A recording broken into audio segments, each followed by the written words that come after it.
Okay, so this is an empathy circle on what is your experience in the empathy circle, kind of a meta, kind of looking at our experience. And I'm just wanting to experiment with, this topic to sort of explore the landscape of our personal experiences within an empathy circle. Part of the motivation is, Carl Rogers. He was really good at sort of articulating the landscape of empathic listening in the therapeutic world. And I think it just really helped to sort of describe the experience. And so I just wanted to kind of have an open discussion. I'm just sort of experimenting with this. So I appreciate you all, taking part in it to see how it just works. Maybe it won't work, maybe it will. We'll see.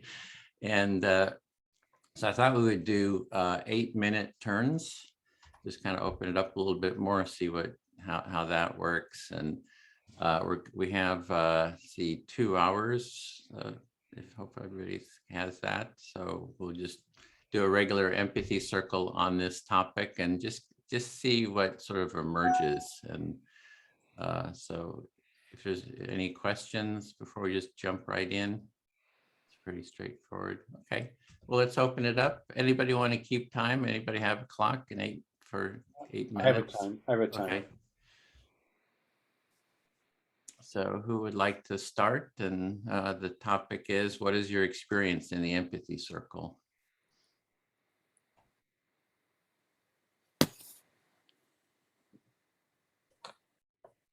Well, I'll get started. I'll speak to you, Lou. Okay.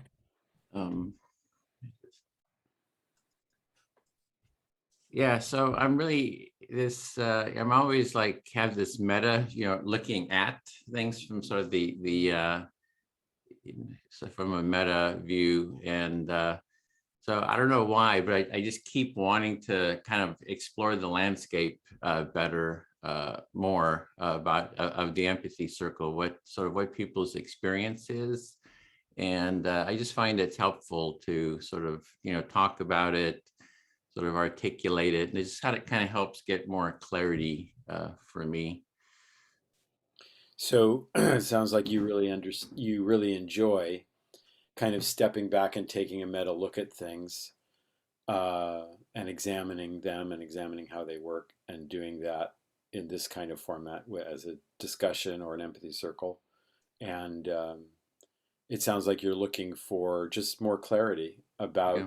the empathy circle and how it works and how people experience it.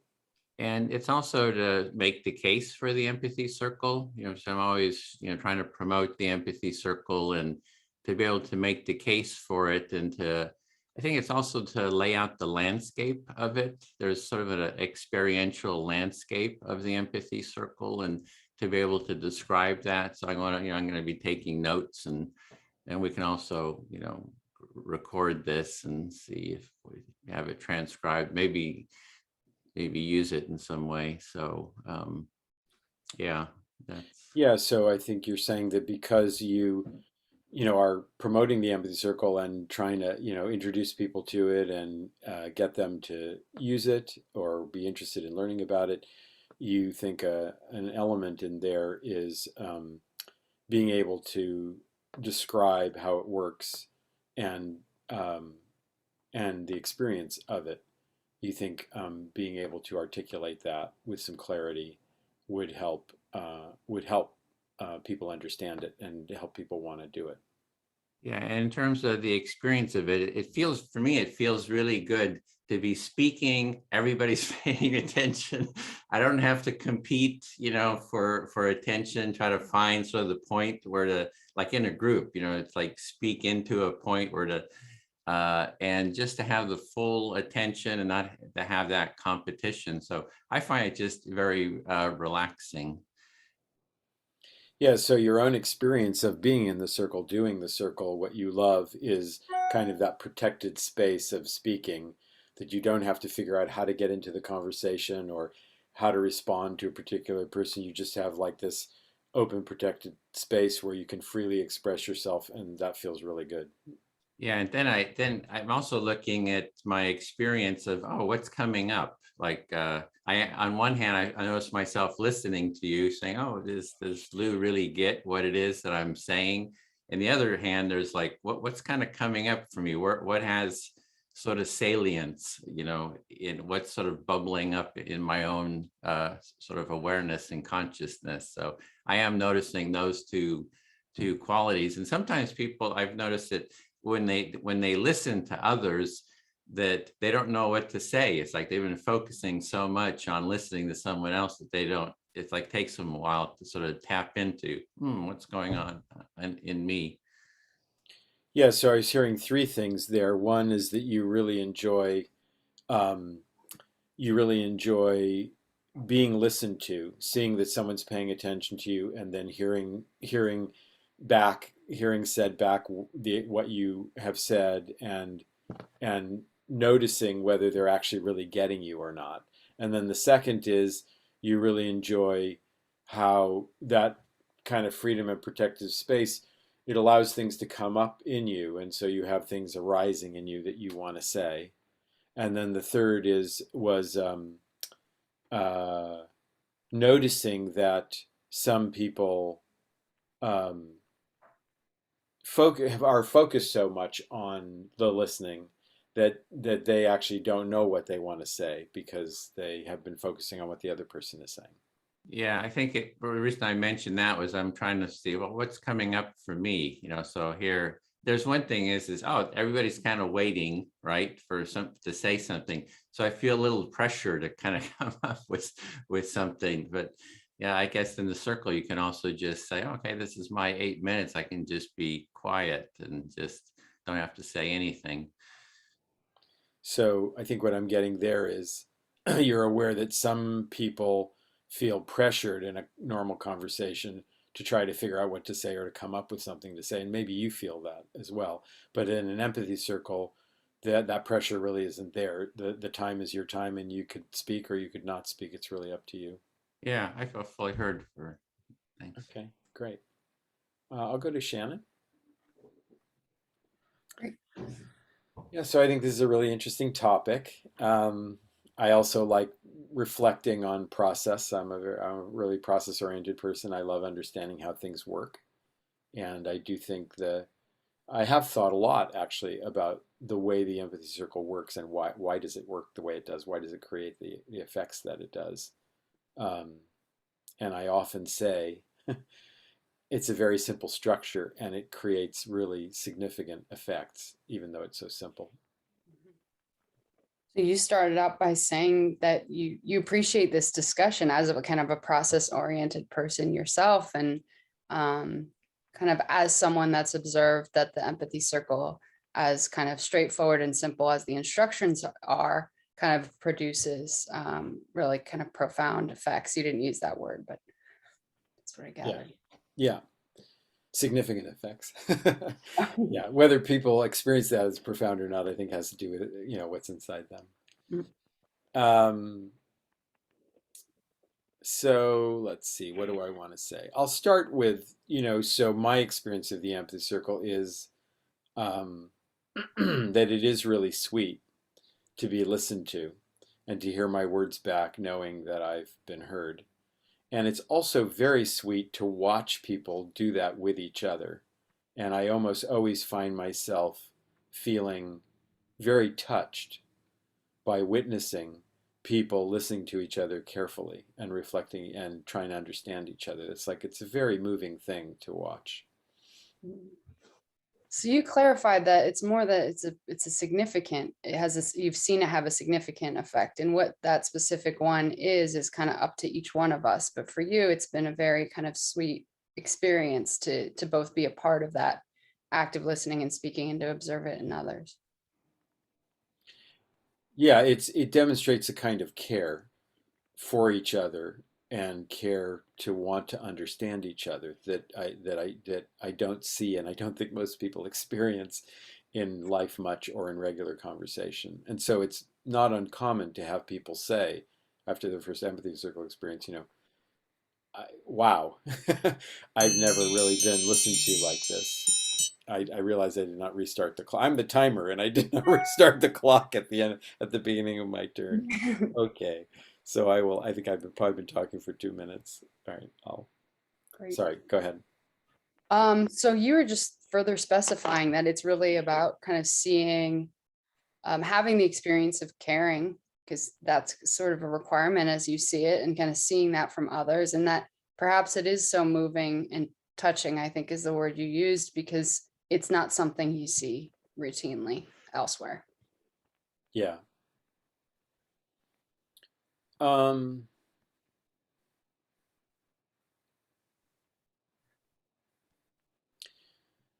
What else do I want to say?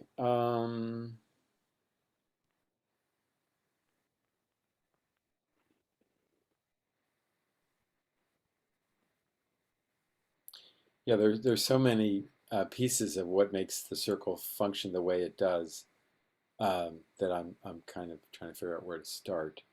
Um, yeah, so I think the structure of the circle disrupts patterns of communication, our kind of normal patterns of communication that really create a lot of disconnect and are kind of dysfunctional. And I think that's part of why it works so well, is because the the the the structure does that kind of disruption. The structure is really vital because it disrupts processes that occur interpersonally that would otherwise disconnect us from each other.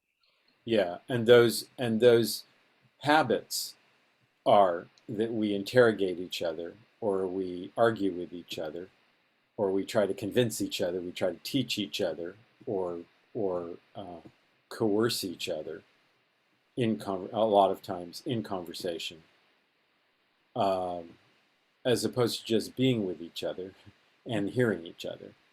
Mm, yeah, like this attempt to coerce or kind of manipulate each other sort of gets in the way from just truly being with each other.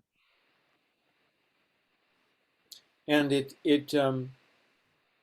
and I'm aware that I believe that most of that communication that goes on, like what I was describing, that I've described as kind of dysfunctional, it comes out of people wanting to be understood and wanting to be heard and wanting to have agency and impact. And so, those are all fine. It's just that, like everybody wants to be heard and nobody's listening. Uh, and it's interesting what happens when people slow down and they really start listening to each other.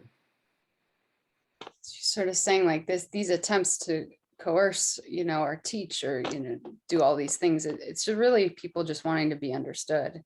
And yet when everyone wants to be understood at the same time, it becomes impossible. And so this kind of slows things down. And the other thing that I've become aware of in the last, I'd say 6 months, is just how much the empathy circle is a tool for self-exploration. Not so much, I mean, we say that the purpose of the circle is for each person to be heard, and that it promotes understanding and connection. And it does do that, but really the it also like I said, is a tool for exploring one's own thinking. Mhm. And that's emerged much more strongly for me, like I said, in the last 6 months. Mhm. So you become increasingly aware that it's really a tool for self-exploration. Yeah, and and this is why it's important in the circle to try to structure it so that people get to a third or a fourth speaking turn, because on about the third turn, usually that's when people are done with whatever they think they know they want to say about the topic. And then it's like, well, that's when it gets interesting. What happens when you get past what you know you want to say about it? So like that's why it's so important to go 2 or 3 times, or 3 times actually, because that's when people kind of have fully worked through an idea, I guess, or kind of have said what they want to say about a topic and explored their own thoughts on it. Right, and that's when you once you've said what you know you think about it, that's when you're like, okay, now I'm where am I going to go from here? What are my reflections actually on what I've said and what others have said? Mhm. So once you kind of get an idea out, then it's like something new has space to emerge almost. Yeah. Thanks. I feel heard.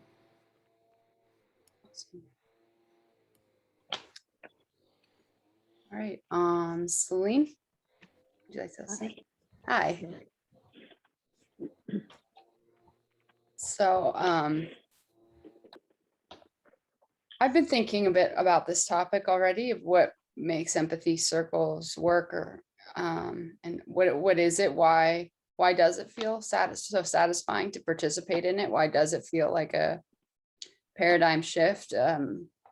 Sort of what Lou was saying, like, why does it feel like such a shift from the way that we ordinarily interact? And I appreciate that today we're starting from a different place than I have, in thinking about this and talking about it in the past.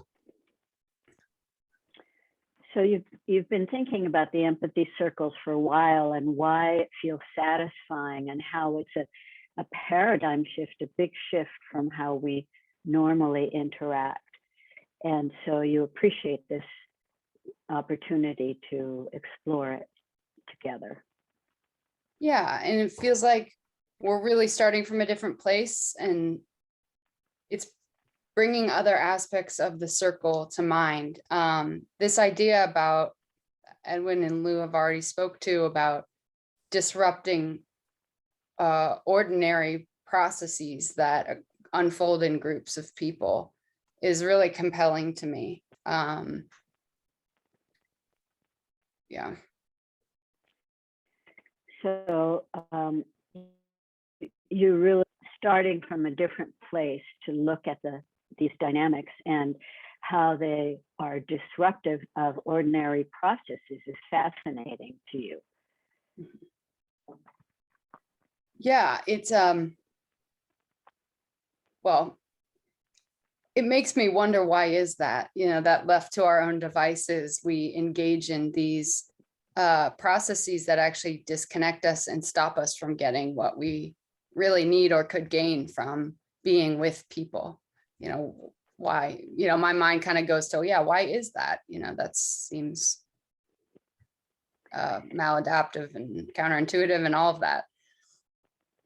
So as you explore it, you wonder, why is it that we habitually use processes that disconnect us from each other and take us away from what we really want in our interconnections?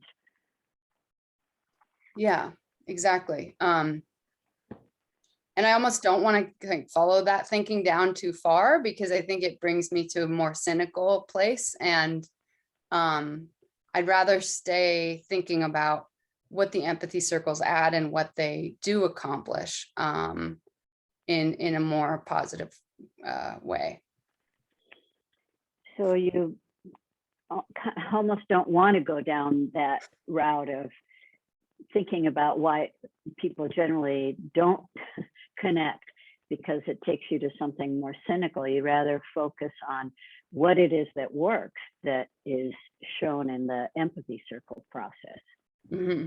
Right. But I see the utility in recognizing the backdrop by which the empathy circles operate. I think that's really important place to start. So, yeah.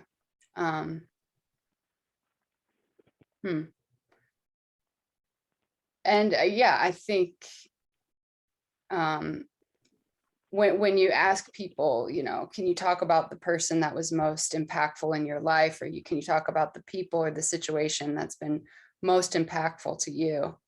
They tend to follow up by saying, this is also the person that's heard me. This is also the person that's seen me. And so there's no doubt in my mind that there's something very vital about being seen and heard. So you found that when you ask someone what's been the most impactful person or event in your life, the answer often is about, this person heard me, this person saw me. Exactly. And oftentimes it was like the characteristics of those two people, and something about them just made sense to each other. There was an implicit understanding between them. But if that kind of experience could be normalized, yeah, I agree that it would, everything, it would shift.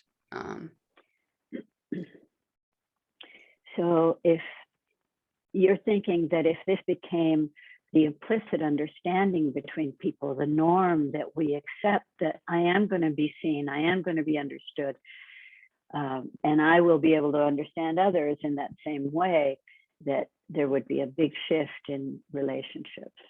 Yeah. I think that's my complete thought for now. So I feel heard. Thank you, Selene. Okay, thank you, Shannon.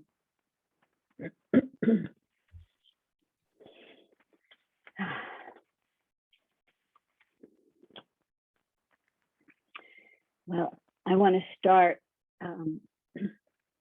saying a few of the things that were mentioned in the harvesting, the debriefing after the first empathy circles done. Who are you all in speaking Spanish. to? Oh, I'm sorry. I'll speak to you, Edwin. Okay. Okay, that's okay. Thank you.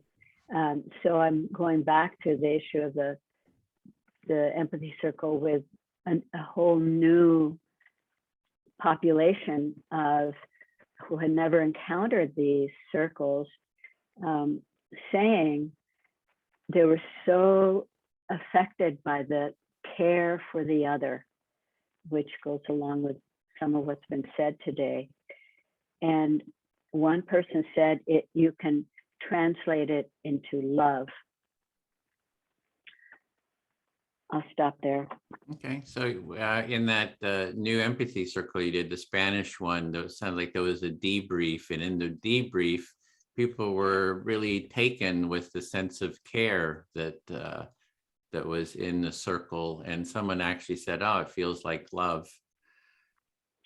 And this is with a minimal amount of experience. We didn't get to go 3 or 4 rounds. So I was impressed that that's what the takeaway was, even under those circumstances. Yeah, so you were like really impressed that it was just a little bit. They didn't even go 3 rounds, but just with that little bit of experience, they're always already having those strong feelings about care and love. Yeah. And as we've done this in the larger groups of people who come from everywhere in the world, and I've had occasion to feel so understood, and also to feel that I completely get somebody else's experience who lives such a different life from me, it touches me in the same way that we not only are capable of, but that we enjoy caring for each other and being present for each other. So in doing all these empathy circles that you've been doing with people all over the world, it sounds like you've been able to connect with people all over the world. There's been a feeling of care with people all over, and that's very meaningful. I'm hearing it's very meaningful to you. Yes. And as a facilitator of a group, I notice in myself that I have care for the group, and I have noticed in other facilitators that when I sense their care for the group, something, I wish it weren't special. I wish it were every day. And it does feel like something special that is very nurturing that takes place. Yeah, so you're really looking at that care aspect of it, that when you're facilitating empathy circles and you have a sense of care for the participants, they really notice that sense of care. And you've seen that with others too who are facilitating, that it really makes it special that the facilitators have that sense of care. I think that's, yeah. Yes, and that if there is somebody sometimes who is a bit of a challenge because, for example, they can't have their image present for technical reasons or other reasons, a language situation or whatever, where what happens for me is that I want to extend more care out of my care for the group and care for the experience. So that's another sweetness that I've enjoyed. So when you're facilitating, there's different challenges that come up, technical challenges or whatever. And there's a sense that you have a sense of care for addressing those challenges. It's not like you're being judgmental about it. You're trying to have a sense of care, and you find that care for addressing challenges very sweet. And I want to caveat here. I have only been doing this little under a year, so I haven't experienced, the challenge of someone who's angry and unhappy with the process or angry and unhappy with me. So I've got to admit that, all this good feeling and care comes from probably some luck as well as anything else. Yeah, so you're having a caveat that, maybe you wouldn't have so much care for certain people, but you haven't really met those. So you're making a little bit of a caveat that maybe you've just had good luck with the circles that you've been doing. Yeah. I think for right now, I feel complete. Thank you. Okay. I feel fully heard. I heard that. I'll speak to Shannon. Okay, so yeah, for me, there's a feeling within the circle of hope. It kind of gives me hope, so that's something I sit with, that for me, it sort of models that if people can just hear each other, long enough that they can work things out. So, and that gives me hope for kind of every sort of complication of life. So you're starting out by saying that mainly your experience of the group can be described by this word hope, that as long as people can hear each other out, like a lot of things can be worked through. And that encourages you. Yeah. Yeah. So in the circle, I sort of have that background hope. Like here, I feel that hope. If we just kind of listen to each other long enough, we'll work things out. And so I sit with that. So I bring that sense of hope to every circle, I think. Yeah. So you're reflecting that even right now, as we're starting, that you have that sense of hope that you bring kind of to all empathy circles that are just beginning, that something will be arrived at just through our participation today. And there's also a sense of on the other side is like, how come everybody else doesn't see it? It's like, if you just, because I sort of extrapolate kind of what we're doing here, right, into sort of the world. And it's like, this is like, there's all this dysfunction. It's like, if we just kind of build on this, like little, circle, it seems like you can really address a lot. And it seems like people don't see it. It's like, I'm a little, why don't you see it? It's like, so I kind of bring that too. Yeah. So there's this thought that as you perceive kind of this dysfunction in the world, it's clear that they don't see kind of the principles of this empathy circle and kind of what can be gained from it. Because if people did, then perhaps this dysfunction wouldn't exist as it does. So there's a little bit of that kind of frustration that you're feeling as well. Yeah. So and I think that the hope is sort of what keeps me going with it, just because and another thing is it works. It's not just like hope. Oh, it's all hope and change. I see it working. So I guess that's like hope based on experience, with my family, we had these conflicts. I mediate the conflicts with empathy circles, and it kind of brings people together. And so I see that happen over and over again. Yeah.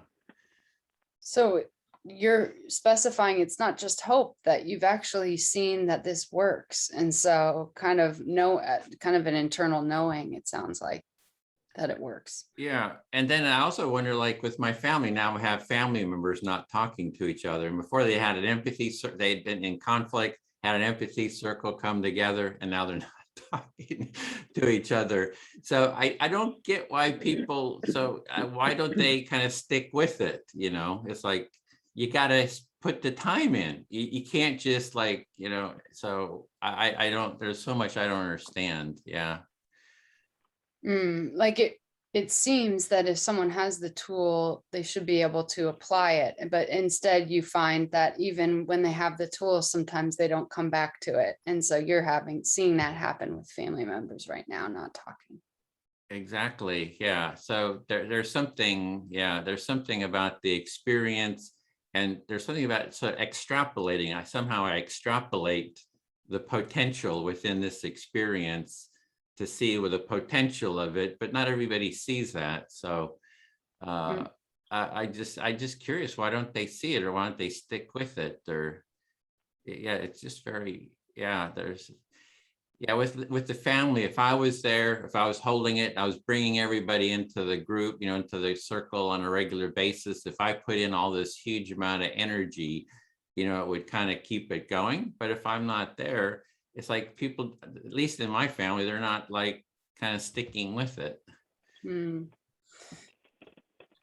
Yeah, so it's like you see the potential, like you can kind of extrapolate what happens in the empathy circle and see what could, you didn't use these words, but see kind of the changes it could make in relationships. And yet that it's not carried forward in a way that would make that which is possible actually happen. And so. Yeah, and I guess I'm just wondering why, you know, it's like, why am I seeing this, you know, path and they're not. So I just kind of have that curiosity. So sort of right now, like sitting with that question of why not type of thing, or why. Yeah, it's the curiosity and the frustration. It's a frustration, real irritation. Like, you know, it's like, God damn it. It's like, what's going on here? Yeah. So that question brings both curiosity, but also frustration. Yeah. Yeah. So the other point, so that's kind of the hope kind of direction. The other thing that's coming up for me is that common humanity. And I think that's what you're saying, talking about, Selene, is just see, we have people from all over the world in the empathy circle. And there's just this feeling of when people are feeling hurt, it's like all those differences sort of disappear. You know, it's just that common humanity is what that feeling of sort of connection, but seeing that I can connect with anyone, you know, anyone in the world. And it just kind of just shows that sense of common humanity. So I think that's a big part for me in the circle, is just that feeling of common humanity. So like a real kind of objective, or something that people can come to, is a sense of common humanity. Yeah, at least it is for me. And I think I was hearing that in Selene too. I don't think she used those words, but that's what I was kind of hearing. And the other thing is, and maybe that's something to explore, is sort of common humanity. The other is community thinking. Like I'm wanting to explore kind of the experience of the empathy circle, but if I'm just doing it on my own, I feel like my scope of insight is sort of limited. And by doing it together with everyone here, I feel like my scope of experience and potential it's sort of like you're all extensions of my thinking and brain experience process. So I feel like this is like one big expansion of our brains, or like a group brain or something. And it's a lot richer. The experience is a lot richer, than just sitting off on my own thinking about these things. You're pointing to the richness of the experience, and you're bringing in kind of new words like this community thinking or group brain. I think, you know, that your thinking is expanded, which expands your own thinking. Yeah. Yeah, I used the group brain because I didn't want to be sort of narcissistic saying my brain is expanding.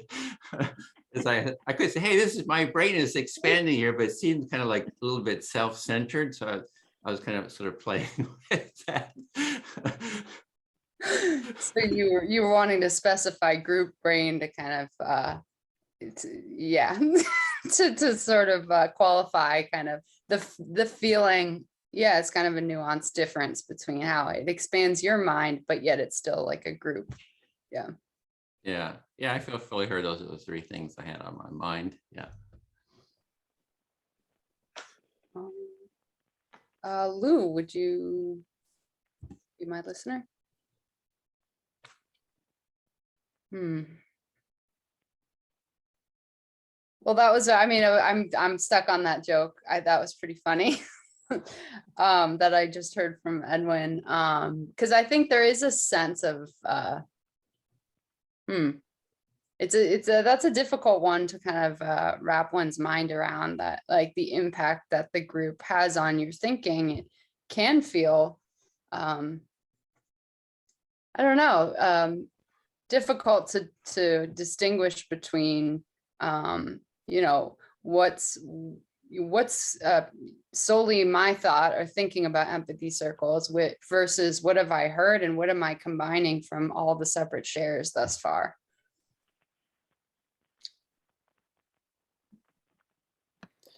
Sounds like the point that, or the joke that Edwin was making around group brain versus his individual brain, you kind of relate to that, because when you think about it, you also there's some gray area or some difficulty deciding what is your own thinking, how are you influenced by the group's thinking, what is the group's thinking. It's all together. Yeah, absolutely. And I think especially because you know, right now at this present time, moment in time, because what other people have said, I very much kind of agree with the points that have been made around kind of gleaning a sense of shared humanity, care, kind of yeah, love, togetherness, community thinking. These are, I completely agree. So. Yeah, so you are agreeing a lot with the things a lot of people have talked about, like common humanity and care for people and the feelings that result from that. You just really agree with all of it. So, yeah, so that contributes to your feeling that your own thinking is very enmeshed with the group's thinking. Yes, very much. So I feel like metaphorically, I'm kind of like, if I were like kind of feeling around the surface of my mind or something, I'd be like, where can I kind of catch a difference, or where's something that kind of stands out as something that I can further like think about or distinguish from what's already been said. And it seems like I'm finding a difficult time doing that. Yeah, so when you reflect on all the things that have been said and your own thinking about empathy circles, you're trying to figure out if there's something else that you want to say that is different than what's been said or is in addition to what's been said. Yeah. And at this present time, I'm noticing, like, as you reflecting back to me, that it's really serving to kind of organize my mind a little bit more, so that I can actually come back together around my own thoughts and my own reactions and responses, and sort of kind of get a grip on, for lack of a better phrase, like what it is I think as Shannon, you know, in this group. Yeah, so hearing your words reflected back to you is helping you think about what more you might want to say, or what things are your own thoughts versus the group's thoughts. Mm-hmm. Exactly. So that's kind of a new thought that I haven't had yet, is that I know that it's important to be able to differentiate self from other in empathizing. And yet I didn't realize that being listened to helps that process. So, Hmm. yeah. Yeah, so something that's coming into awareness is the thought that it is important to differentiate or uh, differentiate oneself from the other in the empathy process, and that hearing your words reflected back to you actually helps with that. Yeah, right. Um, yeah, because I think that even though it feels awesome to be in agreement and alignment with people and to have that shared feeling, that also mistakes can be made. Like I can also all of a sudden start assuming that we all agree here. And so if someone starts disagreeing, it's like, what happened? You know, you broke the code. And so that's not empathic either.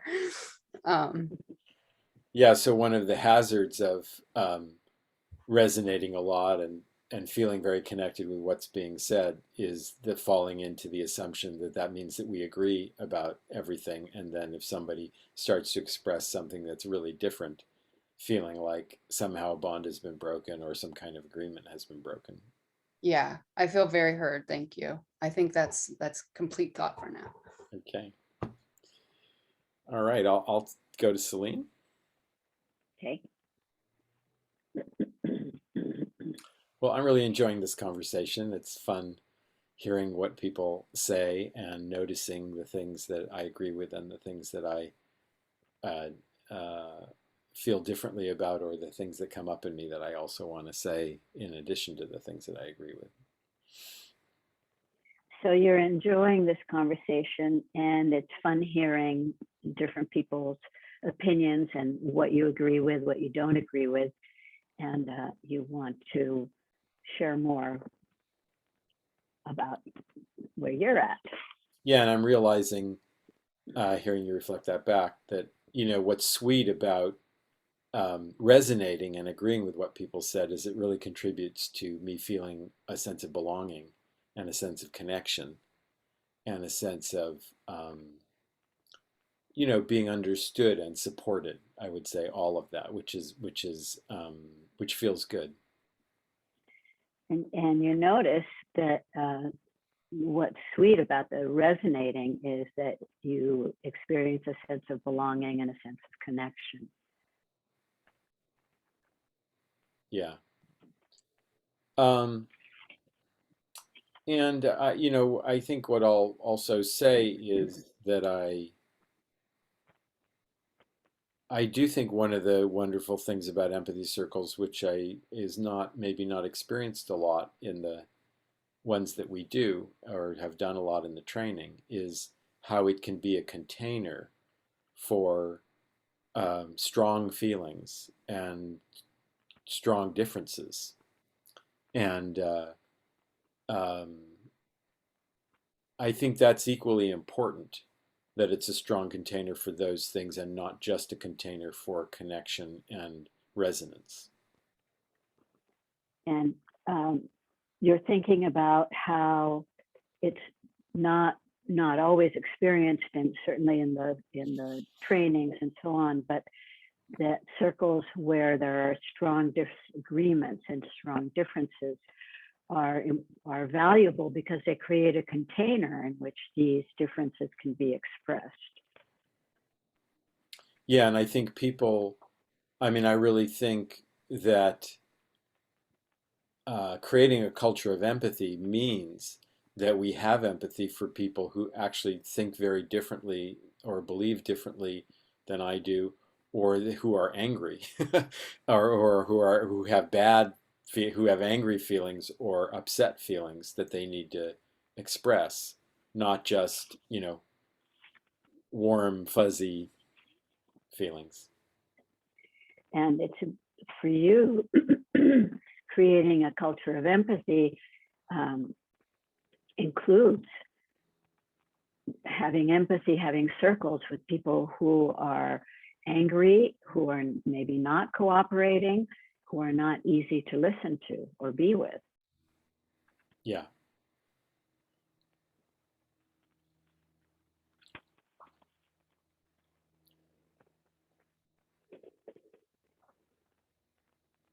And I'd say this, the source of this is kind of speaking a little bit to what Shannon was saying about, so why do we do so? Why is there so much dysfunction? Why is that the normal operating mode? And Edwin's saying, I don't understand why people don't use this tool. It's confusing to me. Why don't they stay in it? And uh, I think the answer is, trauma. So, all of us have been traumatized in one way or another, and some much more than others. Um, and so our nervous systems are not um, well suited to listening to anger and listening to pain. Um, and most people, um, yeah, when people start to express pain, either as anger or deep grief or whatever, most people want to try to stop that, expression because it's uncomfortable to listen to. So when you think about why people don't, like what Edwin said earlier, why don't people use the tool that they have experienced and know how, and why do people not want to get together and talk to each other, listen to each other when there's great disconnect? And your answer is that it's because of trauma, that our nervous systems that have been traumatized are not suited to listen to anger and pain, and because it will re-trigger stuff, and most people are not willing to experience that. Or it's just so uncomfortable they don't know what to do with it. And so they naturally try to protect themselves from it. So because it's so uncomfortable, they can't even come close to it to deal with the feelings. Yeah, and I think that's where, being an empathy circle facilitator, or just being a person in the world who helps solve problems and who helps resolve conflict and requires inner work, to become aware of the ways in which you're triggered and to try to heal that to some degree, and so that you can sit more comfortably with those kind of uncomfortable feelings.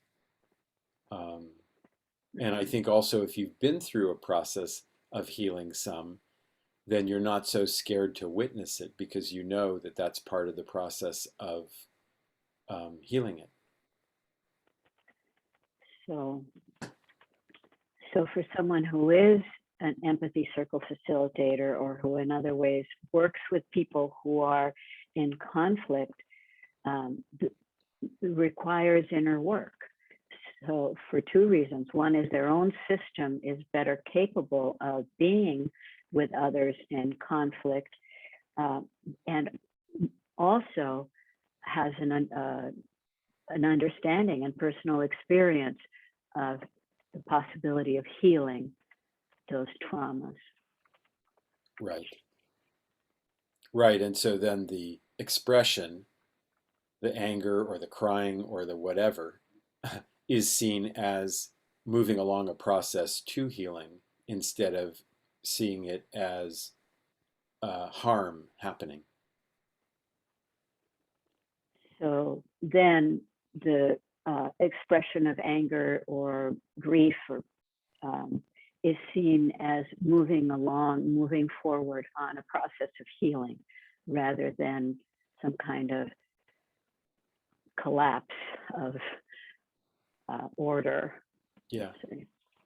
Yeah. Thanks for hearing me so well. I feel very understood. Yeah. Okay. That's my time. Thanks, Selene. Thank you.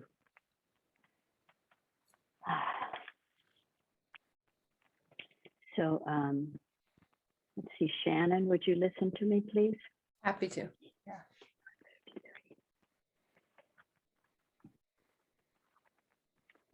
Well, I'm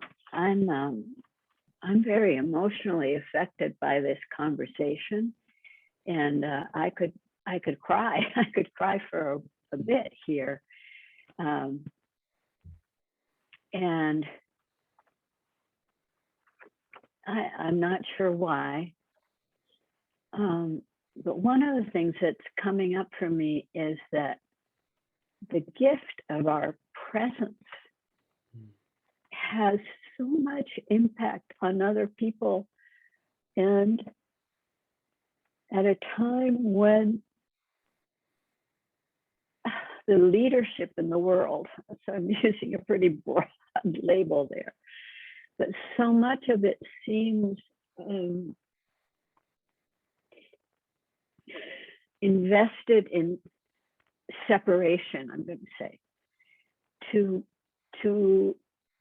come to myself, to the truth of the value of pure, whatever that is, but kind of well-meaning presence is very affecting for me.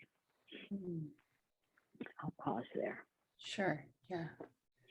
So you're feeling very emotionally impacted by this conversation, and you as you were beginning, you weren't sure why that might be, and as you were reflecting, it was like, well, in reflecting on the leadership in the world, like very broadly, there's a lot of encouragement to divide or right, differentiate, and for you to have kind of come to a place where you can kind of hear and be with others feels really powerful. Yes, it's more having witnessed, and strangely, I keep going back to the cafes that are so random. Just have no idea what's going to happen. The people affected in this way and satisfied. You were present for me. You heard my story. And so I'm going to open my heart to you is very, I wish it weren't. I think it's very, very special. And it helps me have some confidence that our common humanity is based, I'm going to be wild. I'm going to say it's based in love. Mm-hmm. You're reflecting specifically on the cafes, which feel somewhat random in terms of not knowing what to expect, but that people sort of blossom. They kind of open their heart knowing that someone else will be present to their story. And it gives you confidence that we can operate from this place of love. Yeah. Thank you. And I'm going to shift to another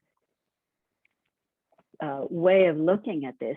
In my personal life, like with my partner, there's been really no interest in empathy circles. You know, it's just something Selene does for hours and hours on the computer.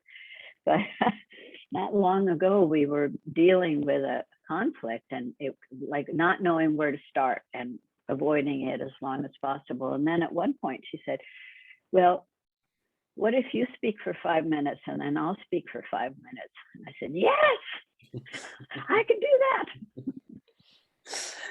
So you're really bringing these thoughts into the situation that you're having with your partner, and that in the past there's been no interest in this empathy circle business that you're involved with, but there came a day where there was a conflict between the two of you, and actually your partner suggested that you engage in something that to you looked very much like the empathy circle format. Yeah. And with other people, there's been a moment where I remember all I have to do is listen. That's all I have to do in this moment. They are just talking about their truth. That's all. And I relax because I've learned how to do that. It's so simple, and I would love everyone to take that away. If nothing else, just that. It's huge, I think. Yeah. So you're saying even with other people that, when reminding yourself, all I have to do is listen. That's really all they want to do is speak their truth. That's helped you, it sounds like, and it's helped others that you've been with. And you wish other people would recognize that power in that, just listening. Yes, so that brings me to another value, which is the simplicity of that. I know there's a lot more complication and nuance and that has been spoken of when there's trauma and difficulty and so on. However, that little piece, just listen for 5 minutes, is a big solution. Mm-hmm. So there's been other concepts that have been brought up, but you're kind of shining a light on that one piece of just kind of listening, even if it's for 5 minutes. Yeah. And it brings up one other piece for me, which I don't know what to do with this. But it's real for me. It's not a need. It's not a feeling. It's a state of being that I'm going to call patience. And that helps a lot. And I think it's something that sometimes is age, I don't know if age determined or age assisted, that it's more accessible after living many years. I'll pause there. So in highlighting the importance of listening, that's brought you to this other value that helps that process, I think is what you're saying. And you're saying that it grows with age, or at least that's what you've observed. And that's patience, having patience through the process. Yes. And being able with patience to take the moment to breathe and remember, all I have to do is listen. All I have to do is be present. And yeah, thank you. Thank you. I'm complete. I feel fully heard. Thank you, Shannon. Sure. I can reflect back that last bit if you, so Sure. you're just saying, to be able to harness that skill of being able to see what's most important and kind of listen in the moment, and having the patience to do so.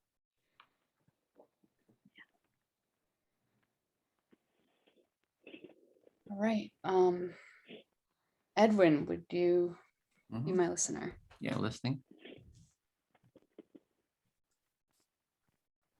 So just kind of reflecting on what is coming to mind for me, and sort of what this process means, and sort of feeling in my own way affected by the last couple of shares and what people have brought to the circle. Yeah.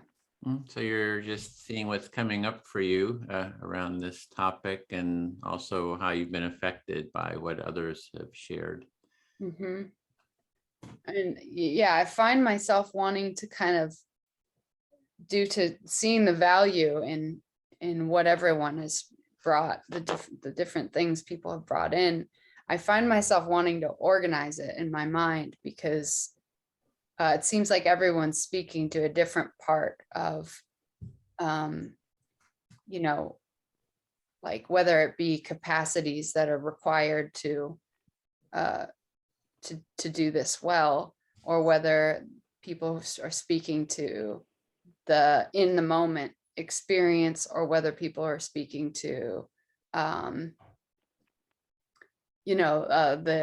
virtues that can be gleaned or acquired. It feels like it's all extremely related, and yet they're related in different ways. So everyone is sharing different sort of facets or aspects in your mind, and they're sort of related in different ways to each other, and sort of you're naturally going towards sort of an organization of it. And of what's being said. So it sounds like you're kind of thinking of how it's organized, or just starting to organize in your mind. Yeah, starting to organize. And it's something that's similar to when I was speaking to Lou earlier is happening actually right now. I'm finding my mind kind of organize as I'm speaking. So I started out kind of wanting to feel more organized, and I feel I'm now reaching that after about 30 seconds of talking. You know, I feel like I'm getting to a more organized spot with Mhm. all that. Yeah, you're noticing your mind is getting to a more organized spot, place, with, yeah. Yeah.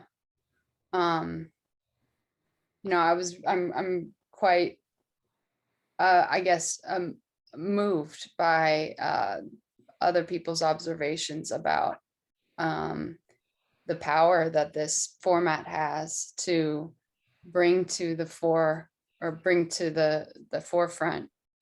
And unfortunately, it's mostly in the background, or maybe not present at all in our interactions, but this process kind of brings to the forefront like the care that other people have or can harness for one another, the patience, Mhm. the attention.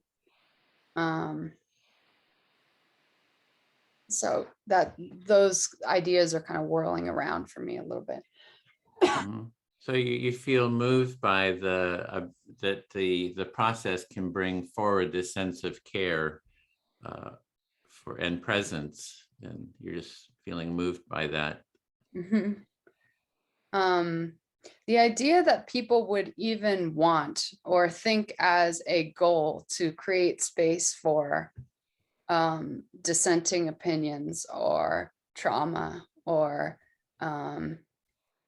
even like people not following the rules, like, oh, this is an instance where this person is actually calling for more even caring, and isn't that interesting, and how can I create space for that, is really beautiful. Yeah. So creating a space where people can be dissenting or different opinions or what, kind of open to everything. There's a beauty in having that space. It sounds like, versus everybody has to be the same and conform. Mhm. Yeah. Instead approaching it with curiosity, because as a listener, we ourselves can be reassured by the structure of all of this, that we ourselves can kind of relax into the structure and use that relaxation and sense of safety to approach things that otherwise would be, we might otherwise withdraw or even confront in our daily lives. We can be like, no, that's okay. That's anything, you know, I'm going Hmm. to listen to whatever happens, because that's the whole point of us coming together. Yeah. Yeah. So the structure, and you're moved by that it can be, that it can hold all these different forces, conflict, different opinions, pain, and that it allows for that, and that it, I think that's, yeah, that's what that it, instead of trying to push people away, instead of detaching, instead of confronting, that it's a structure that can sort of hold those different qualities or feelings and energies. Right. And even moreover, like it's a structure that that within that structure, those events make it interesting, actually. Mhm. And yeah. Yeah, so the structure is, it's like all those different anger, the conflict, that actually makes it makes the experience more interesting, and versus scary or something. Yeah, I'm adding that, but Exactly. Yeah. I feel very heard. I think that's pretty much what's on my mind right now. So. okay. Speak to Selene. Okay. Yeah, that was interesting thought. Yeah. What came up for me, that I've been kind of holding, is that there's something about the empathy circle. It kind of builds on that too, that it's sort of in the sense of a safe space, or it's a grounded space, that if somebody comes at me with like anger, instead of sort of fighting it or withdrawing, I know I just have to see it and sort of reflect it. And it really gives me a sense of grounding to be able to do that. Yeah. So you're looking at something, you're holding something about the empathy circles, that there's a safety and a grounded space. Because, for example, if somebody comes at you with anger, you know that you can just reflect it, you can see it, and that gives you some comfort, maybe a sense of groundedness. Yeah, and there's something about identity that I won't lose my sense of self, that actually with those energies that come at me, that if I reflect them, that I sort of have a sense of self. So it's sort of my sense of self. It is maintained by, and not sort of overwhelmed or, yeah, something there. Mm-hmm. So you're exploring, you're appreciating this piece that feels like kind of that your identity is secure. If somebody comes at you with something, that you're not going to lose your sense of self. You're not going to lose your identity. You just reflect, and then, but you're staying with yourself in the process. Yeah. And sometimes, it's like, people come at me and I'll just reflect what it is I'm hearing, but they get angry about that.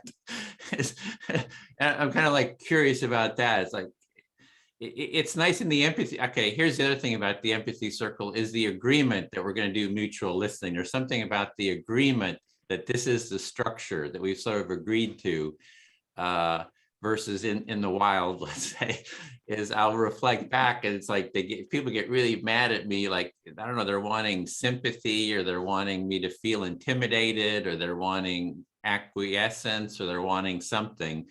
And they get even angry at me for the reflection. But in the circle, there's something about, hey, this is what we're doing. So that kind of helps, yeah, in that there. So you've had experiences of people with a lot of energy, anger, or whatever, who are coming at you, and what you do is you reflect back what they've said, and then they get even angrier. And you wonder about it, and you think, well, they wanted some kind of engagement or sympathy or something else. And you appreciate that within the empathy circles, there's an agreement, and the structure on the structure, and the structure holds that you will reflect back whatever is coming to you rather than engage in it. Yeah, and it's yeah, there's something. It is sort of magical, that space, right? It's like to be in the whirlwind of emotions. Oh, here's the other thing that I find with the empathy circle is that it's about the identity. Is I sort of feel myself. Maybe it's because I felt like I sort of could lose my identity, go into a big black hole or something, kind of totally lose the potential of it. The empathy circle gives me points of reference, perspectives on myself. So here I'm getting 3 perspectives from, 3 other people, I guess 4 counting my own perspective, but it seems to orientate me in the world. It's like it gives me a sense of orientation within the world to like if one of you were to criticize me, Edwin, you're an asshole, you're whatever, well, I can listen to that, but then I can also get other people's reflection on me. So I try to expand my circle of reflection of myself, which seems very kind of healthy, grounding, to make sure that the circle keeps expanding of reflections on myself. So you're looking at your experience, and you use the word magical, and the fact that you imagine you could kind of lose your identity when somebody is name calling or in some way, if you go with that. But in the empathy circle, you have many perspectives giving you reflections, many references, many orientations. And so that gives you a more expansive, and maybe you didn't use this word, but I'm thinking complex reflection of yourself, and that you think this is healthy and helpful.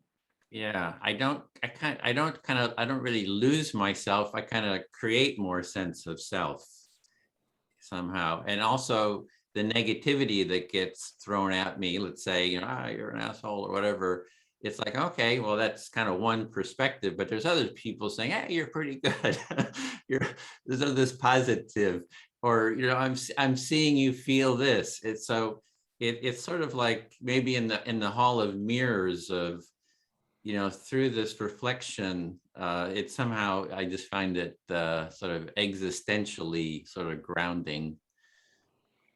So in terms of your sense of self, it's an expanded sense of self that comes from many directions. So you don't get stuck. If somebody calls you an asshole, you're not going to spend the day thinking about that, because there are all these other reflections that say, hey, you're awesome, or whatever. And you mentioned the kind of an existential sense of yourself with this. There's maybe a richness, a complexity. Yeah. I think what it is that sense of presence that you mentioned, that it's like there is a feeling of sort of warm presence that sort of envelops that space. Yeah. So you're using the word presence that I brought up earlier, and there's some sense of warm presence in that space. Yeah. And sort of identity too. There's something about identity, the sense that, staying warm presence and a sense of a sort of it's a felt experience of identity. It's a presence of identity versus something else. It's versus sort of an intellectual sort of identity. Yeah, so it brings you to this warm presence is kind of it's a felt experience of identity. Okay. Yeah. More than maybe a contracted sense of identity. Contracted or lost identity. Yeah. Or lost identity. Yeah, Oh, yeah, I feel heard. Thanks.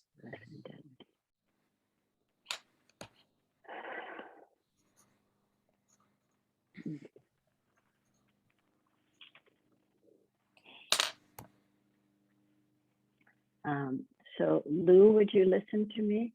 Yeah, please? Love to.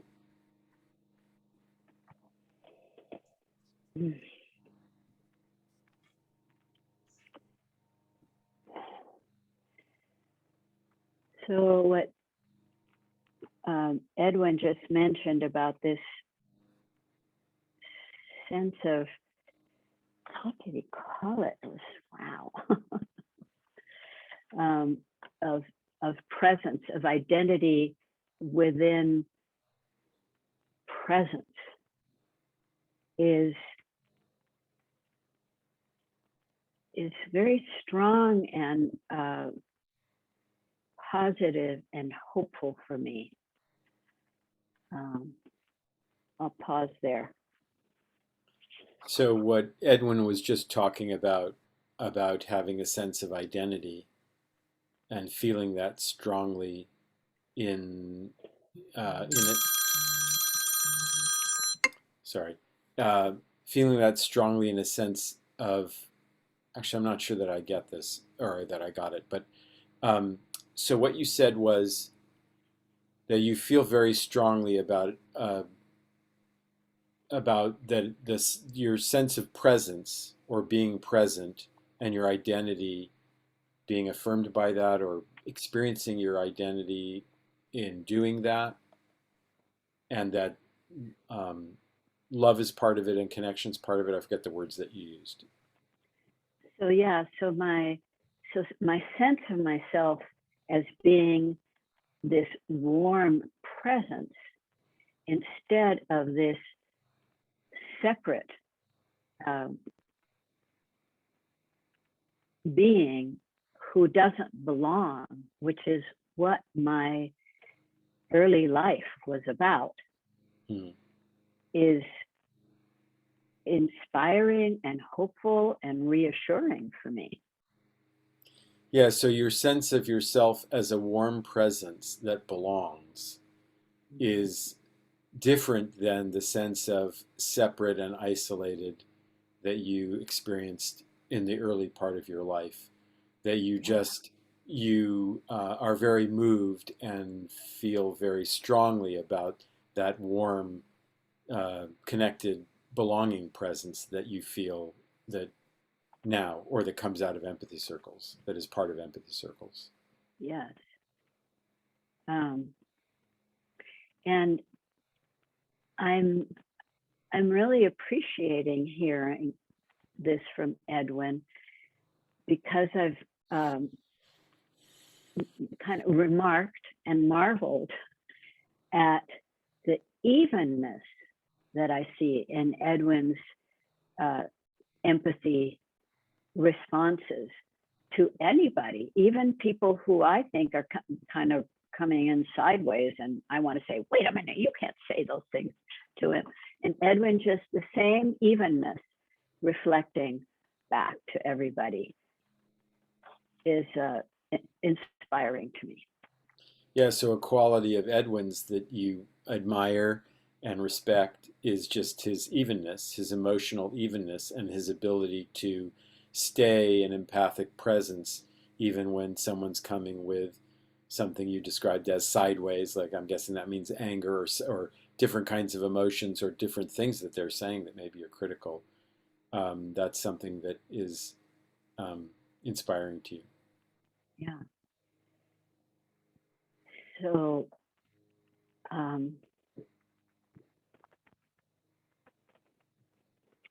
so I'm going to say what's coming up, which is more about my early life. And I think many people in the world have experiences like this in different ways. But I was raised by a woman who, when I came up with my bright 8-year-old suggestions or talk about my feelings or whatever, what I got back was, oh, of all the stupidities, really, frequently. Yeah, so you had an experience growing up that you think a lot of people probably had growing up, which is that when, as a young child, when you were kind of full of energy and creativity and ideas and you expressed yourself, that was not received, that was not welcomed, you were told you were stupid and that was a dumb idea and it was not accepted at all. And that was very painful. Yes, thank you. And I think this kind of experience is so common that the people we meet in the empathy circles come with this urgency and deficit to please hear me. Just let me say what I want to say. Is sad, but very, very common. Yeah, and so you're aware that the people who come to empathy circles and have a deep desire to be heard, and when they are heard in the empathy circle, that's part of why it's so satisfying, because that need to be heard, which didn't happen earlier in life and doesn't happen a lot in life, that's part of the need that they're getting met, is to be heard. Yeah. And I imagine that there's a whole range of response to that, where some people feel relaxation within the structure of the circle, and others feel kind of maybe panic that it's going to be their turn to speak, and everything in between. Yeah, and so you imagine that people have a whole range of emotional internal responses to the prospect of being heard like that. Some people would be excited by it and relaxed into it, and others would be frightened, panicked or scared, or yeah, any range of responses. I think that as as people take turns, and we go once and maybe twice, that the people who do have that kind of fear of speaking out probably relax, and therefore the whole experience relaxes for everybody. Yeah, so you think that part of what happens in empathy circles is as people speak, as the speaking and the listening goes around the circle, and people who are anxious about it see, both experience that being heard and see others being heard, that they relax into participating in the circle more.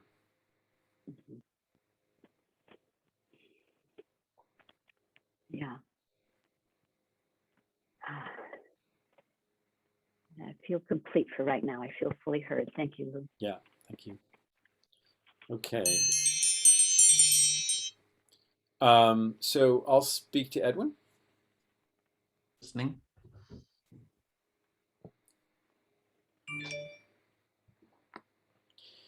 Yeah, so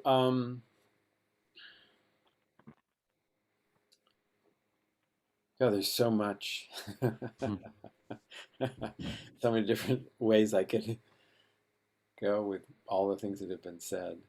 Well, so I'll start with that. I think human beings do have a common set. All human beings do have a common set of basic needs, like the need to belong and the need for respect and the need to be heard, need to be seen, the need to know that they matter, a need for play, a need for meaning.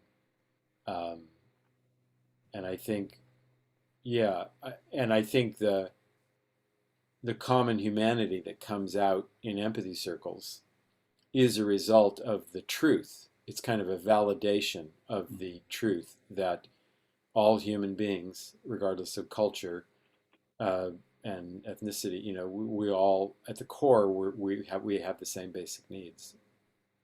So just starting off with, there was a lot of different sort of ideas that were, you kind of, a lot of ideas, which one to follow, which thread to follow. And the one that you went with was the one that there is these basic needs that everyone has, and that those basic needs is kind of related to that common humanity aspect. Yeah.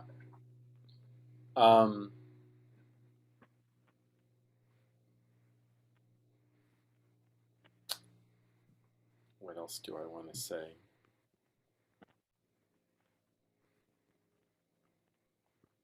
And I think really kind of understanding and accepting the truth of that for myself is part of what keeps me grounded and part of what helps me see the humanity in another person, even when they're acting in a way that's challenging or that is emotionally triggering for me. Remembering that they are in that moment, that they are looking for understanding, or they're looking for one of those basic human needs, even if it feels like they're attacking me or they're, trying to hurt me or something like that. I'll stop there. Yes, that's one of the things that grounds you, is just that awareness that people are have these basic human needs, and even if they're attacking you, they're trying to meet those human needs. So just that awareness is something that gives you a sense of groundedness. Yeah, and that gives me the confidence to kind of look past what they're doing or saying to try to sense what the needs are. And also my experience of that when people get seen for their needs, they tend to calm down. Because, right, we just want to be heard and understood. So that grounds you to be able to see that. And you've also experienced it as well, that once people are seen for what their needs are, they calm down. And just having experienced that also is part of what's very grounding for you, no matter Yeah, what comes at you. most of the time. Yeah. Most of the time. There are exceptions.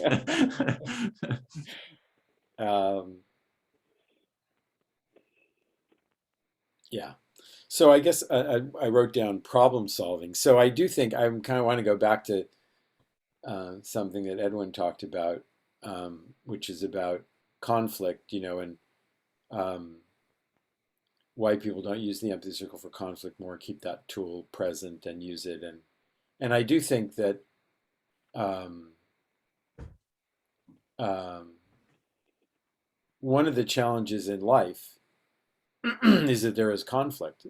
People are in conflict. People have different needs that are present at different moments, and people want different things, um, and sometimes people aren't even aware of what it is that they want.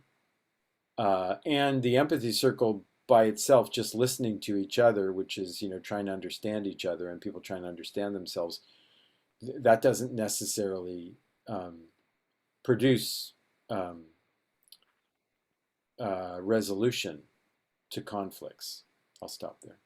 So people have conflicts, and I think you're sort of trying to address what I was saying. Why are people more interested, going down, with empathy circles? And it's that people are in conflict and have these conflicts. The empathy circle doesn't necessarily address conflict, or you need something else more steps to. Right, because my Interesting. my experience with conflict is there's a mutual understanding phase, and then there's a problem solving phase, and maybe a repair of harm phase if there's harm that's been done. And so, yeah, and so I've said this before. Those steps can happen naturally in an empathy circle if people are just listening to each other, but they don't necessarily happen if people are, if there's not conscious awareness of it. And so,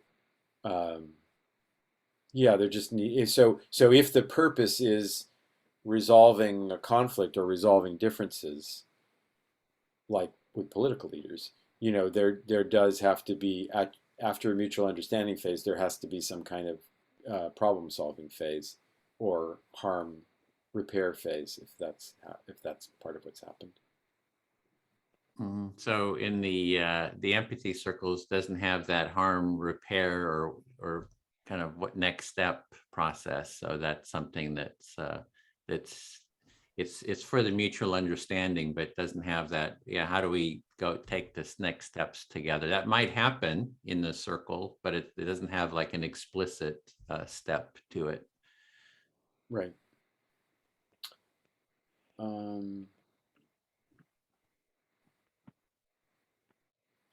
So and now I'll say some more about some of the things that I've noticed about the structure of the circle and how it produces what it does. So one is that the times are turned, so that builds in mutuality. But another one is that because the time is limited, so let's say 5 minutes. Even if you're listening to something very difficult, it's going to be over soon. So one of the things that happens in a difficult conversation that has no structure is the person that's angry kind of goes on and on and on, and it can be very overwhelming for the person who's listening. And then, of course, like you said, Edwin, there's no mutuality. I'll stop there. Yeah, so one of the aspects that you've seen of these circles is that there's a timed limit. So if somebody's throwing a lot of anger, strong feelings at you, you know that it's going to be, it's not going to go on and on, that there's a timed limit to it. And that helps people. Yeah, that's my time. Thanks. Wow. I feel heard. I'll speak to Shannon.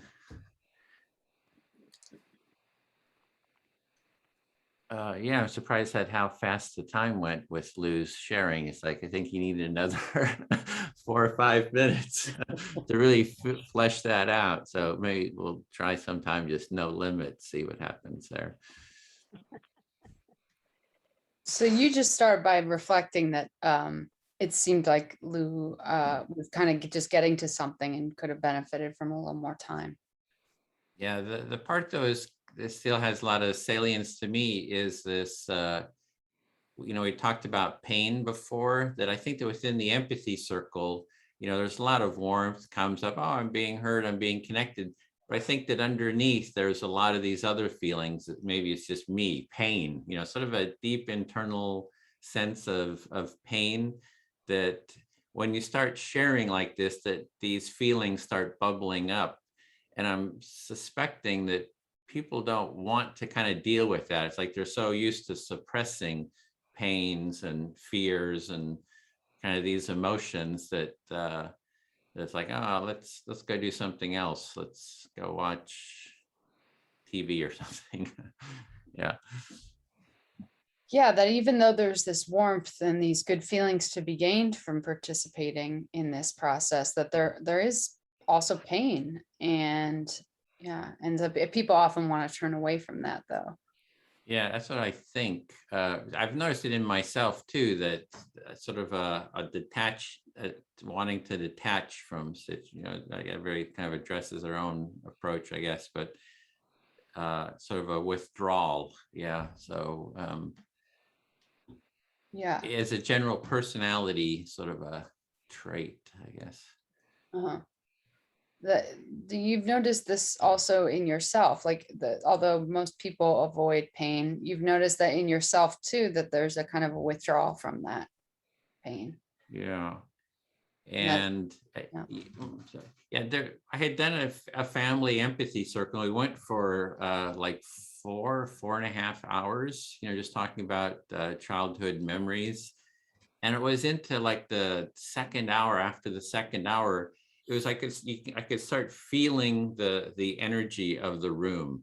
Like there's a felt experience. It's for me, it feels like a 360-degree field of felt experience. And it seemed that after a while, it seemed like conflict would bubble up. I could almost see conflict bubble up into the space. Like somebody would say something, and I could feel the contours of that the feeling of it, and then it would kind of get addressed, kind of be spoken, and there'd be some conflict between somebody else, and it seemed to bubble up into this 360-degree field of felt experience. mm-hmm. So in the process of doing this empathy circle with a family, that after some time passed in doing this, you started to be able to kind of actually feel the conflict and the pain as it emerged, kind of rose up and could be encompass this kind of 360-degree field. Yeah, it was almost like bubbles. It's like in a like with seltzer water, that the bubbles form like on the side of the glass, and then they kind of bubble up, and they're constantly forming and bubbling up. So it was the space was like, oh, a little bubble up of this conflict. My sister is mad at her. My sister-in-law is mad at my brother. My sister is mad at me. It's just like, it was just, and these conflicts would bubble up, and then they'd kind of get talked about and kind of explored a little bit, and then something else would come up. So it's interesting, just how this stuff bubbles up. But I think it takes time. Like we're doing 2 hours here. I just wonder what would it be like a marathon, like a 4-hour and 8-hour marathon. What would happen if we really went for a marathon empathy circle on this topic? Yeah, so you're comparing your experience with this family doing this empathy circle to like seltzer bubbles kind of coming up to the surface, representing another conflictual relationship within that family. And it makes you wonder that you're reflecting, well, that takes time for that something like that to happen. And what if we were to have 4 to 8 hours? And in this group here, would the same thing unravel? Yeah, would we start identifying things that are bubbling up more, or to give it space? Like, oh, there could be like I see in some circles, I get a sense of, oh, I'm kind of like tired of this. I don't want to do this anymore. I want to go do something else. Like, I don't know what that is. It's like a boredom, or I don't know. There's something. And could we address that? Could we speak to it, right? And just let that bubble up, speak to it. And would that kind of shift the energy? Yeah, because I think you're saying inevitably, what often happens is someone gets tired or wants to Mhm. stop or do something else for whatever reason. You're kind of wondering, what is that reason? And could it be talked through within the circle? Yeah. Yeah, and the other is that sense of the pain is I had experience, one of those peak experiences, I used to do freestyle dance. And so in the dance, I noticed some anxiety with myself because I seem to have all kind of ongoing kind of internal anxiety. I just sort of notice it. It's like, oh, there's that sort of anxiety. And I said, well, instead of sort of avoiding it, I'm going to go into it. And so it's a felt experience. And instead of doing something else, I said, I'm going to dance into it.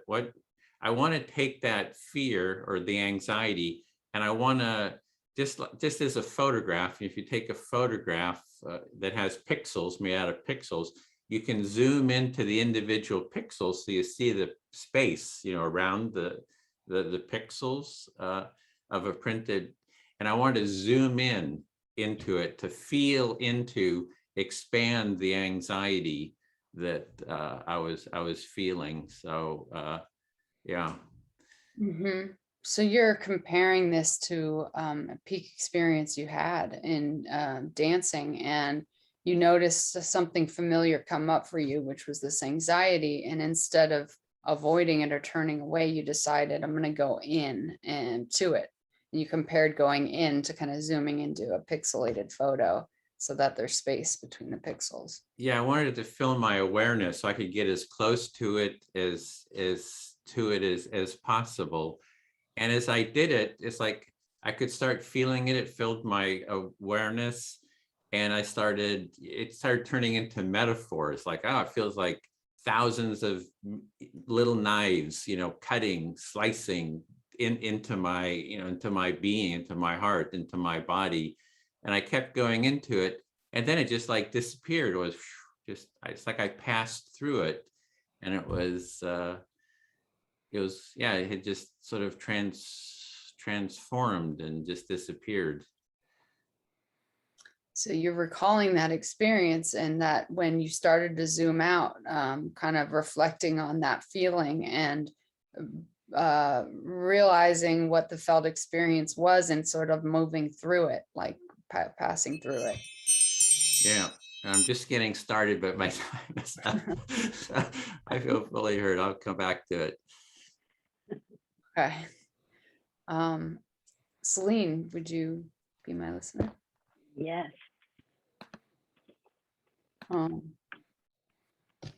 Gosh, so many powerful things have been said, and I'm going to try to organize my thoughts so that I don't repeat the last two experiences where Lou and Edwin were just kind of getting started when their time was stopped. So, so many interesting, maybe or engaging things have been said and brought up, and you're trying to organize your thoughts so that you don't repeat what Edwin and Lou have said. Yeah, because I know that can feel very frustrating. And also, I'm also kind of wondering what was next in terms of their share and their thought process around some of these things. So, that can feel frustrating. And also you're wondering what would come next in Lou's and Edwin's shares. Mm-hmm. Yes.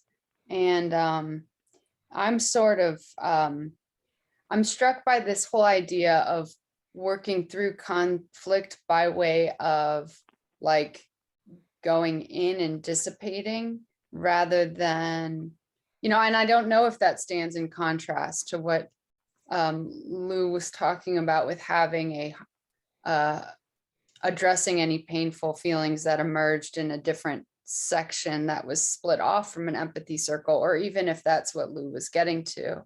But it seems that something a little different was being brought in with what Edwin was saying, in that even if conflict isn't dealt with in a more explicit way, sometimes it can be worked through if we go into it and that, I don't know, but I think that Edwin was suggesting that that could be done within the circle itself. Okay, I may need some help. Yeah. You were struck by the subject of working through conflict by going in and exploring it, I think within the circle. And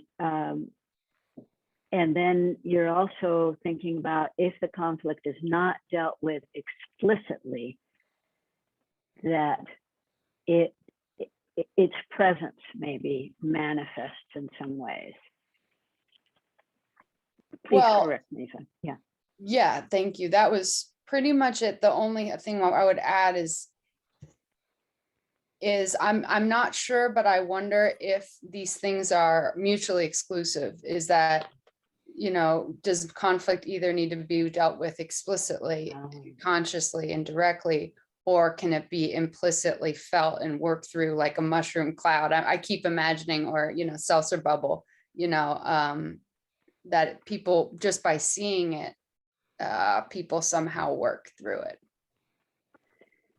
So you're curious about this idea that, and are these contradictory or not, that conflict is dealt with explicitly once it's been established in the circle that this exists, compared to it being felt and like the seltzer bubbles, but not being maybe the explicit topic of the conversation. Yeah, that's right. So that was the first thing. And the second thing, which may or may not be related, is my reflecting on this empathy circle as an identity building, which actually Lou had mentioned in the beginning. And Edwin, it reemerged in Edwin's recent share around the room full of mirrors, where through every other person's perspective, you see a new perspective on yourself. Yeah, I'll say that first. Yeah. So you're also reflecting on the idea of identity building by way of the empathy circles that Lou had mentioned, and this other idea that Edwin mentioned, that the room full of mirrors, kind of, where other people's reflections affect our sense of identity. Yeah, and you, Selene, when you had mentioned that a lot of people come into the empathy circle with certain expectations to varying degrees. How much am I really going to be heard and seen through this? And for some people, that question is a real, like, that's how do I put that? That question is a lot heavier on the minds of some people than it is others. And it matters a lot more to some people than it does others. And so how do we make space for that? And how do we listen and then kind of come back, reorganize ourselves once we've seen this I'll stop there, I guess, once we've kind of grappled with that need in others and reorganized ourselves around it, or rebalanced ourselves into our own identities. Yeah. So I hear you talk about people coming in with expectations about being heard and seen, and great need for that, and making space to listen, given that we kind of get what they're needing, what they're wanting. And I'm sorry, I lost the last part. No, that was the bulk of it. And what does it do for our identity and our sense of self to rebalance after having listened to different people with different backgrounds and different struggles? express that. And my hunch is that that is identity building, that brings a different side of us out, you know. I don't know, I'm trying that on for size. So you're exploring what this does to us in our identity. This is a sense to rebalance who we experience ourselves to be. You think it is identity building, and you are, well, pondering this, let's say.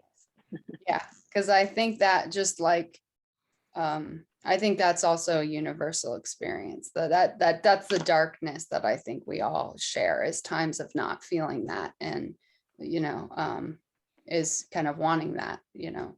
So I think coming back from that empathizing, feeling into somebody else's experience of that, whether stated or unstated, and then coming back repeatedly is a healing, and also identity building thing.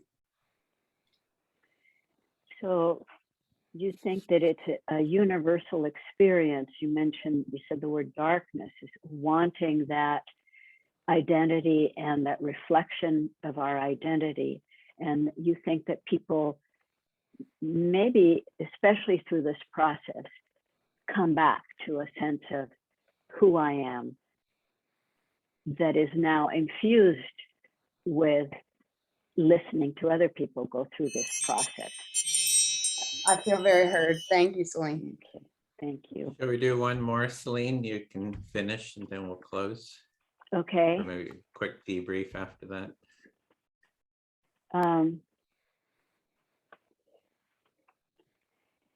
So I want to say a couple of things. One is Who that, would you like to be your reflector? oh yeah, I forget to ask for a listener. Who hasn't listened to me? Has anybody not listened to me? Lou, I'll ask you to listen to me because you got that smile on your face. Okay, I don't know what it means. it's joy. Oh, lovely. Okay. So I want to say a little bit about the importance of the topic in the empathy circle. And I remember as I was planning and freaked out about the empathy circles in Spanish, and Edwin launched, what's the topic? And I'm like, oh yeah, the topic. Which of course I did values. And I am thinking about, I've been in a circle where the topic was what brings you joy. And I imagine if we did a circle with what are you afraid of? And I think one person in a circle did that. How different the experience is because of the topic. I'll pause there. Yeah, so you're reflecting on the issue of what is the role of the topic in an empathy circle, or what is the impact of the topic that you might bring in an empathy circle. And you just mentioned some examples. And so, but you think that the selection of the topic is an important element in how the empathy circle goes. Yeah, because in some way, somehow mushrooms might fit in this. Let's say there's a circle of mushrooms. That's the empathy circle thing, the community maybe, the thing that has been created. And then there's the life of individual empathy circle experience that is unique. I'll pause there. Yeah, so you're kind of making an analogy or a metaphor, I guess, using mushrooms as a metaphor and saying that there's this field of mushrooms, and that's the field of building a culture of empathy, of the whole idea of empathy circles. And then there's the individual mushroom, which is the experience of an individual empathy circle. And then, but I didn't hear any about the relationship of those two things. I think that was as far as you got. Yeah, I'm not sure about the relationship yet. I'm exploring. But I want to bring in the cafe last Saturday, I was in a small group with 2 white women and 2 Black women.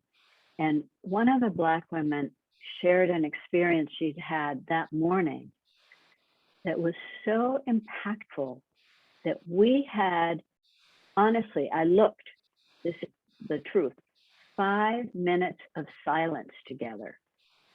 And these are women who had never met before.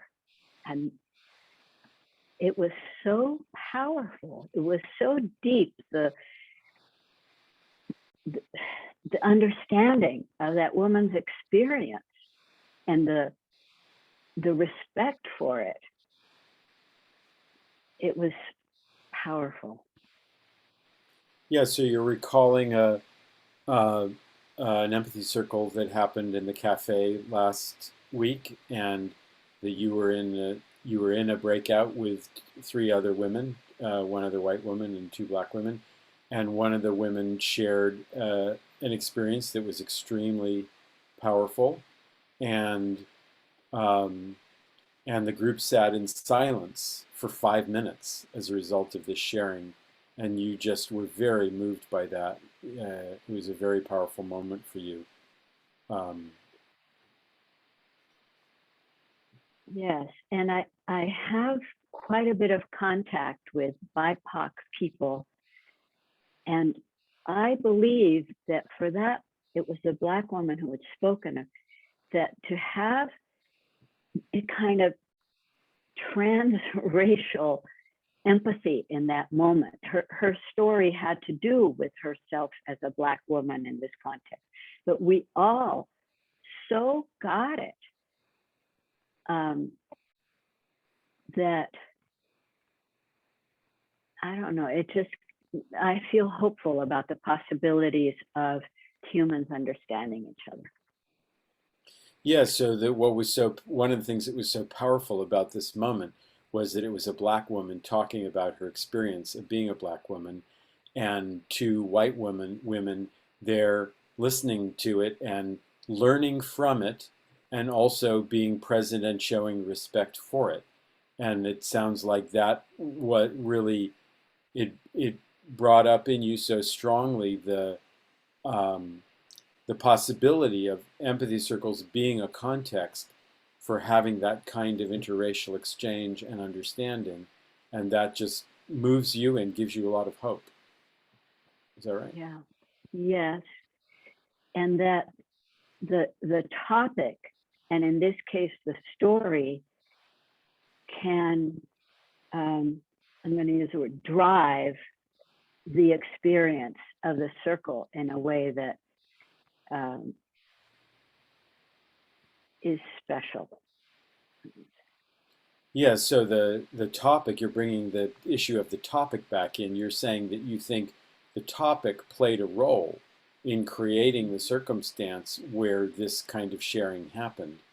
And so you think the issue of the topic is an important one in creating opportunities like that for learning and understanding, and like transformation of racial relations. Yeah. So I'm thinking of, I even have pictures of people who would be in the circle on the topic of peace, for example. I mean, wow, that's, how rich that conversation could be. Yeah, so peace is a topic that you think would be a great topic for a circle, and you can imagine the people that you would like to be in it. You can see images of them in your mind, and you think that would be very powerful. Thank you. I feel fully heard. Thank you, Lou. I'm complete. Okay, great. Well, maybe just a quick 30-second wrap up. How was it for everyone? I'll start off. It's the topic, talking about topics, and is really enjoyable, and I got a lot of insight out of it, and really appreciate the connection here, and looking forward to in 2 weeks when I do this again. I hope everybody can make it. Right, So yeah. I don't know, Lou, do you want to jump in? Yeah, I enjoyed it too. It was a fun exploration, and I enjoyed getting to know Shannon more. And I do think though that the 8-minute turns were a little long. I sometimes had trouble hanging on to everything that someone was sharing, and so I think 6-minute turns maybe might. I mean, I understand the desire to have maybe longer turns, but yeah. So I'll just say that. But yeah, I'm grateful to have participated. Selene? Yeah, I'm grateful also. I think, I'll be bubbling up with ideas following this. I also got a sense of getting to know you all a little better. Somehow, Edwin, 8 minutes really gives you away. I imagine the same is true for me. So I think this is a great experience. Thank you. Shannon? I also really appreciated this. Really insightful kind of things were said, and yeah, I too will probably more will come up after this, and great to kind of see you, Edwin, and Selene again, and then to meet you, Lou. It was awesome, and yeah, I think a follow-up will be wonderful. And I think I naturally kind of petered out around a little bit earlier than the 8 minutes, so I would be in favor of that for that reason, I guess. But yeah, I thought it was an okay time frame otherwise. Okay, so we've got see you in 2 weeks, and next week, Lou you'll be doing your support group at this time frame. So we'll kind of alternate with that. So we'll just do one more, see how it goes in 2 weeks. So thanks. Okay. So Bye, everyone. you. Have a good rest of the Thank day. you. bye for now. Bye. Take care. Have a good one.